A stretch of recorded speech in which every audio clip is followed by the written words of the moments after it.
Yung egg. Guys, look at this. Ito yung favorite bedsheet ko. Umalis lang ako saglit and now it's broken.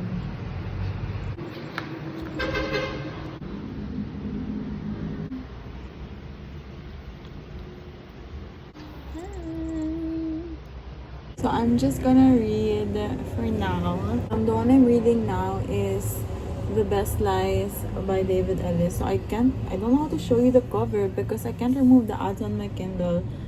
And I'm only in page 38 so far. Medyo na-stuck ako sa kanya. Kakainis. Yung main character keeps talking about numbers and okay, I understand it's part of the character, but it's just too much. Later on, it's gonna be relevant. For sure, it's gonna be relevant kasi ang daming beses na niya sinabi. I still hope I get to finish the book. Kasi ang tagal ko na siyang pinart. I'm just gonna read and then I'm gonna sumikaya. And you're gonna see me next in the car. Maybe I won't film in the car because I don't have a tripod yet. I don't even have a tripod now. But anyway, I don't have one for the car. So, you're probably not gonna see a lot of stuff in the car. But yeah. Guys, change of plans. We're gonna eat out though. I watched this video. He's saying like why you should still vlog or document your life even if you think it's boring. Like maybe you only think it's boring for you because you're the one living in it. Sino man yung mag-watch ng video mo, they might not think it's boring or they might resonate with it because there's so many reasons why they could resonate with it or they could relate, but you never know. And also if nobody watches, it's just for memories. So, Nori knows when it's Saturday. At nagtatampo talaga siya pag hindi siya nakakagala. Tapos alam niyang weekend. Meron akong biniling bag sa kanila to put all their stuff. Di naman nila masusuot. Kami rin yung nagdadala. Pero cute lang. I guess okay na yan. Halata bang di ako naligo with my hair. Should I do something with my hair? Madali na nga. Madali na. Okay, wag na ako mag-do something with my hair. Is it so halata that it's oily? Kaya na. This is gonna be my bag. This is my outfit. Ito yung bag na binili namin for the dogs. Ang cute, diba? Alis na kami. Matagal ko na. I'm going to SM. Oh my.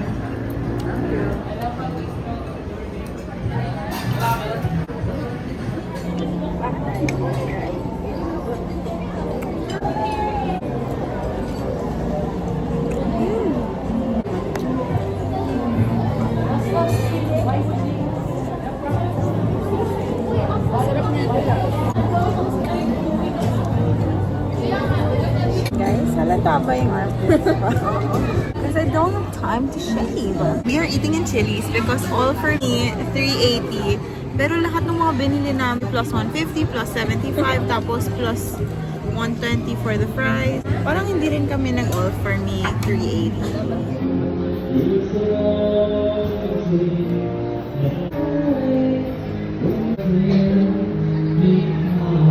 Guys, look, I got a mic. It's so small.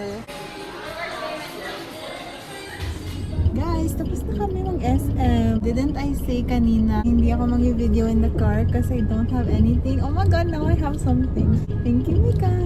Next stop, magbabay tayo ng Don Macchiato. Guys, alam niyo ba, meron traffic enforcer. Sabi niya sa akin, how dare you? First of all, hindi mo nakita ano nangyari?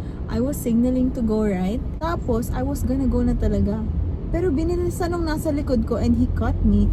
Tapos, nag-stop yung stoplight. Eh di malamang, nastuck ako dun. Tapos, sasabihin pa niya, hindi ako nag-iisip. Nobody can say that to me. Nag-trauma daw. Nobody can say that to me. Especially you. To say that to use my brain. I'm so mad.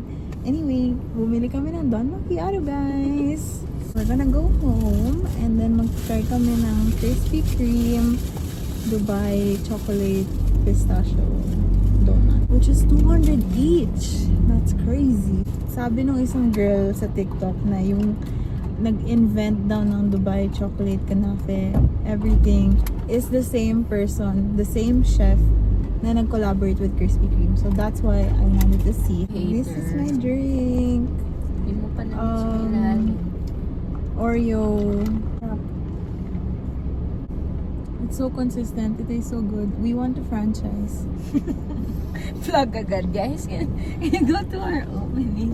Guys, go to our opening. Wala pa kaming pwesto. Wala pa kaming kahit ano. But you better go pag nag-open kami. Whatever we are opening. Might be Potato Corner, Don Macchiatos, Fishballan, Siomai King, Kwek Kwek, or bakery. Just go. Look at the dogs. Guys, look at the dogs. Meron talaga silang car seat na for dogs talaga. Para safe sila and everything. But they don't want to sit there. Gusto nila nakakandong, nakaupo sa gitna, or wherever. Masaya din naman sila pag lumalabas. So we just take them out kahit it's so stressful. I read somewhere, yung world ng dogs is as big as you make it. So, guys, finally we're home. We're tired. We're so tired. Medyo melted na kasi ang dami namin ginawa. Sarap. And nagpakain ng dogs. Look what we got. This is tig 200. This is the most expensive donut ever. Hihilahin din to. So Wala it pang is lalagyan. a square donut. May mga pistachio. Wala pa ako sa laman. Bakit walang laman? Wala ba talagang laman? Don't tell me ganyan. Parang may laman sa mga videos. Masarap yung chocolate. Pero kung ganito lang siya, at walang laman, hindi worth it yung 200. Wala pa ring laman. Let's try to break it in half. Baka meron sa gitna. Ayan. Sarap. Sarap yung chocolate, hindi matamis masyado. Wala palang lasa yung mga crispy. So, pwede bihon lang gawin mo ganyan tas sila. Bihon. Same sa pistachio ng yaw-yaw. Ayan, yung laman. Ito yung Kung hindi titignan yung price, 8 out of 10. Tinignan mo yung price, 6 out of 10. Kasi parang may kalasa lang to ng mga mura na chocolate. Ayun lang. Bye, guys. Bye! Thank you.